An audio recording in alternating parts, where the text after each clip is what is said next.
So there's something really bad about being the last speaker. One is that everyone's exhausted, there's a good thing in that, and that is you're too tired actually to pay attention to what I say, so I can get away with murder. The other is that it's hard for me to say something that you haven't already said, probably better than I'm about to say it. Nonetheless, I'm going to press on, and I just want to call your attention to a couple of things that I'm going to say that I think resonate with a piece of what Donna Jo said earlier, and a little bit of what Paul Starr said when he was talking about the healthcare debacle. Okay, so what makes a good society? That's the theme of today's gathering. And I think that whatever else a good society requires, a good society should be a just society. And that's what I want to talk about. I want to talk about what we think a just society is. I want to talk about whether a just society is actually possible, and if not, then what the hell should we do? So what got me thinking about this is a former student of mine from years ago called because his daughter was applying to college and she wanted to apply to Swarthmore and she wanted to come to Swarthmore, and so he wanted to know what her chances were. So we're chatting and I said, well, tell me about her. She went to a great school, she's got terrific, almost straight A grades, she got wonderful college boards, she was in lots and lots of extracurricular activities, including several service projects, and I said, boy, you really must be proud of her. She's exactly the kind of student we want. So I could see him smiling through the telephone wire, and he said, so does that mean you think she'll get in? And I said, oh no, absolutely not. She's exactly the kind of student we want, but there are dozens and dozens, hundreds of students exactly like her. She should get in, but so should they, and they won't all get in. And I could see the smile turn to a frown, and he said, what the hell are we supposed to do? And I want to say a little something about what the hell we are supposed to do faced with a circumstance like this. We want college admissions to be just. We want college admissions to be fair. Is it possible for college admissions to be just and fair? And is there anything we can learn about the difficulties that we face in selective colleges that we can apply to the society at large and especially to the economy? So that's the plan for this 2 hours that remains. So let's begin by asking what justice is.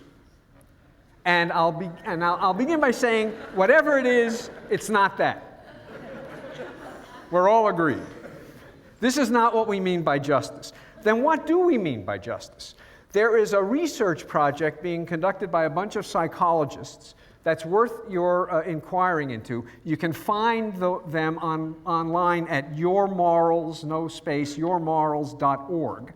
And what they do is they ask people for all over the world all kinds of questions that are meant to tap into their moral commitments, their moral intuitions, their values, and so on. They've now asked questions of well over 100,000 people, and with lots and lots of interesting findings. And one of the things they ask about is what people think what justice means.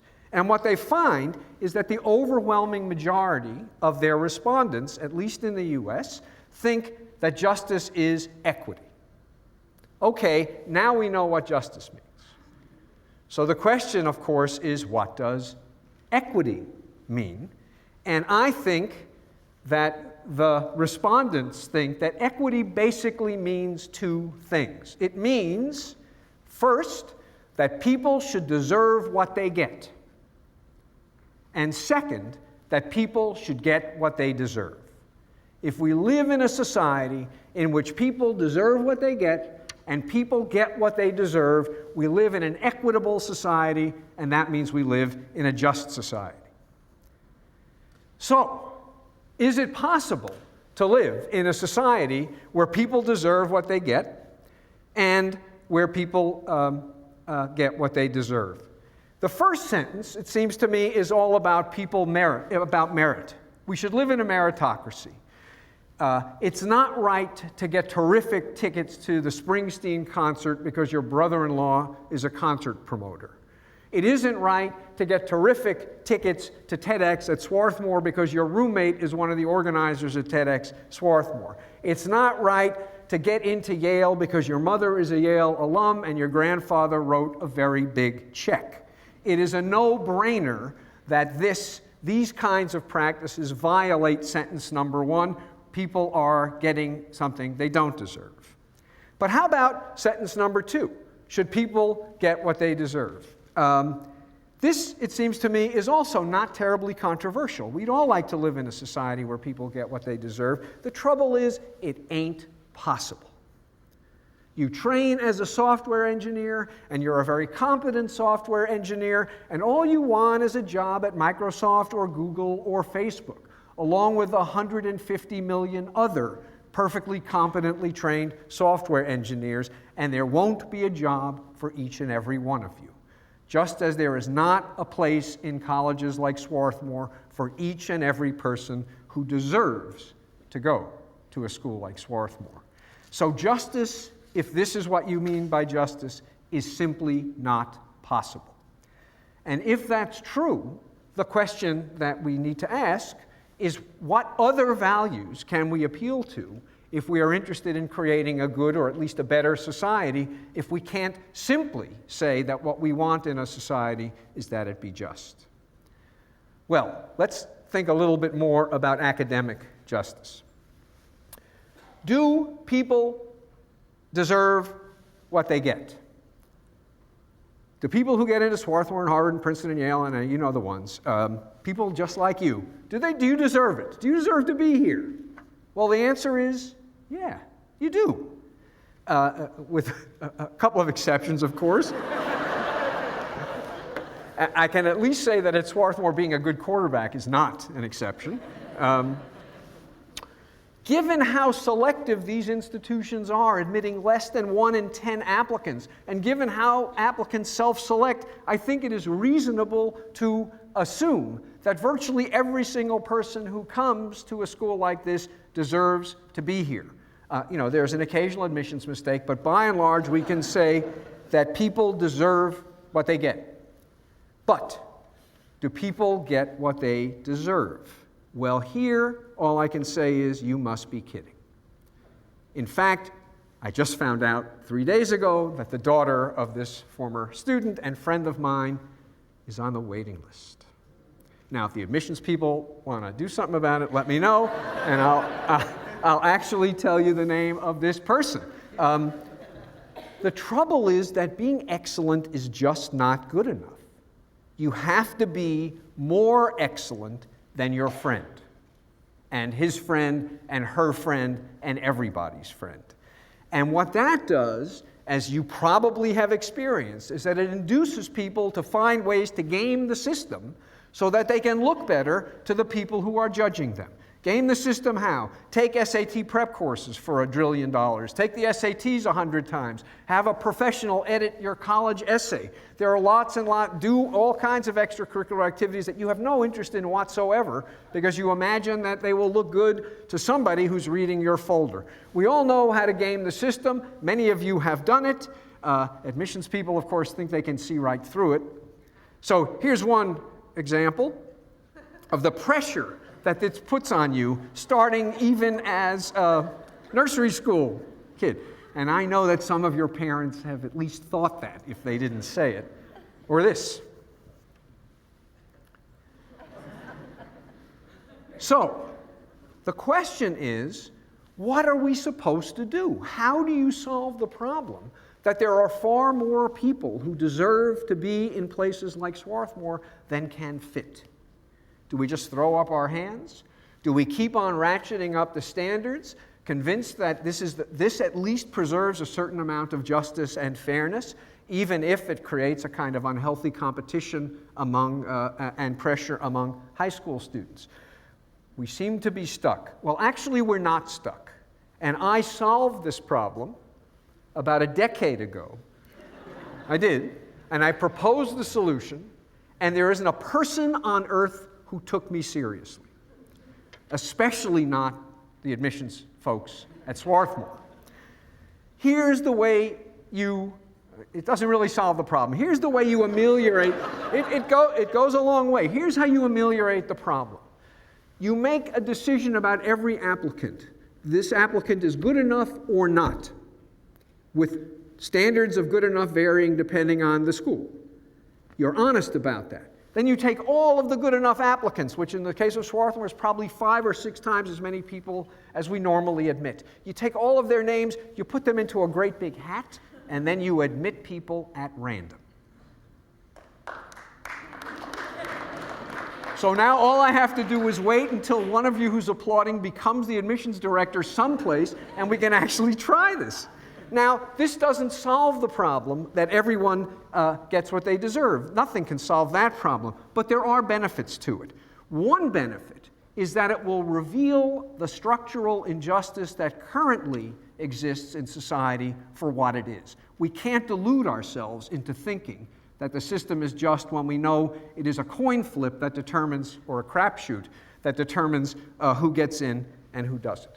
Second, this system is more just than the current system because the gaming of the system is disproportionately used and disproportionately used effectively by rich people.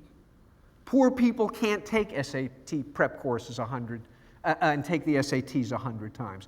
Affluent people game the system effectively, and there's actually evidence that the wealth distribution among students at places like Swarthmore has been increasingly distorted in the last 20 years in exactly the same way that the wealth distribution in American society at large has. This is not an accident, and it's not only because middle-class people can't afford for their kids to come, it's that middle-class people's kids don't get in as much as they should. Third, it will take an enormous amount of pressure off high school kids. And this, I think, will actually result in better students, not worse ones, because they can devote their time to doing the things they actually care about. Most significant, and this echoes something that Donna Jo said, I think this is what's most important, it will make salient to each of us just how important luck is to the outcomes that matter in life. We kid ourselves into thinking that what we get, we earned, and thus what we get, we're entitled to, and anyone who doesn't get what we got doesn't deserve to have what we have. If you appreciate the role of luck in your own outcomes, I think it will create much more empathy on your part toward people who are less lucky. It will create an increased inclination to reach out and help people who were less lucky. It will increase your desire to make sure that even the losers in this lottery can at least get a good education somewhere. Now, of course, you all deserve your success, but so do lots of other people who haven't and won't have it. Justice is an important value, but it is not the only important value. Community solidarity, compassion, these are also important values, and if we appreciate the limits of justice, it may induce us to cultivate these other values in ourselves, and it may induce the institutions within which we work, like, say, Swarthmore College, to cultivate these values in the students that they train. If people appreciated how much luck influenced the outcomes of their own lives, there might be fewer students getting degrees from Ivy League institutions who went on to become investment bankers, which in my humble opinion is the most criminal waste of educational resources I could possibly imagine. So this is how we fix college. What do we do about the economy? I can't think of lottery solutions to the economy. Do people deserve what they get in the economy? Now, I'm as cynical as the next one about this. Of course, not everyone who gets a lot deserves it, but I do think that the number of undeserving rich, the number of undeserving successful people is smaller now than probably at any time in our history because of the unbelievable growth of global competition. It is much, much harder to lurk in the shadows as a mediocre or worse provider of goods and services and survive. Competition will drive you out. So I think it is probably mostly true that the people who succeed in the economy deserve what they get. Do people get what they deserve? Ha! Now, I think that there are several factors that began to be ushered in by the Reagan-Thatcher revolution 30 years ago that have made this problem worse. So let me put these back up, these two sentences. This problem is worse now than it used to be, but even though it's worse, like selectivity, like selective college admissions, it is a problem that cannot be eliminated. Working hard and playing by the rules is simply no guarantee of anything. So, one thing you can conclude from that is that my two sentences don't really capture what justice should mean. Maybe justice should mean that everyone who works hard and plays by the rules gets to live a decent life. That's possible. But do you think that everyone who participates on a track team should get a medal, even after 5th grade? Right? A point is reached where only the winners get medals. And capitalism is like track.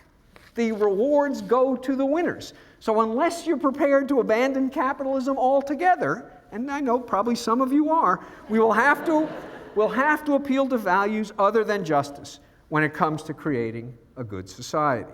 We should ask ourselves what responsibilities we have to other people. What responsibilities do we have to stakeholders when a company moves offshore? What responsibilities do we have to families that are thrown into chaos because a family member has a serious illness? And it is easier to ask ourselves questions like this in an open-hearted way when we appreciate that financial success in our own life is a lot like getting into Harvard. That a lot of deserving people will fail, and the ones who succeed are lucky. Elizabeth Warren, a hero of mine, who's now running for the Senate in Massachusetts, gave a speech that attracted an enormous amount of attention a few months ago. And what she took on in that speech was the notion of the self-made person. Of course, that's not the actual expression, but we live in a politically correct community. The self-made man, she said, is a myth. There ain't no such thing. We all owe debts of various kind to various people and various social institutions.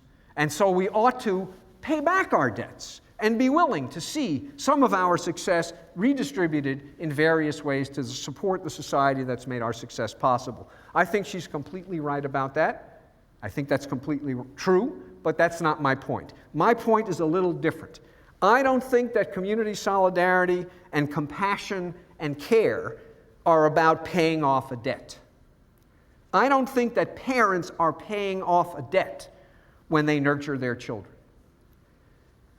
And so what I have in mind is that we need to cultivate values of the kind that have us looking at our relations to other people more in the way that parents look at their relations to their children than in the way we've been accustomed to looking at our relations to other people. And I think, again, this gets a lot easier if you appreciate the role of luck in everybody's life. So, some of you may not have noticed, but there seems to be a presidential election campaign happening.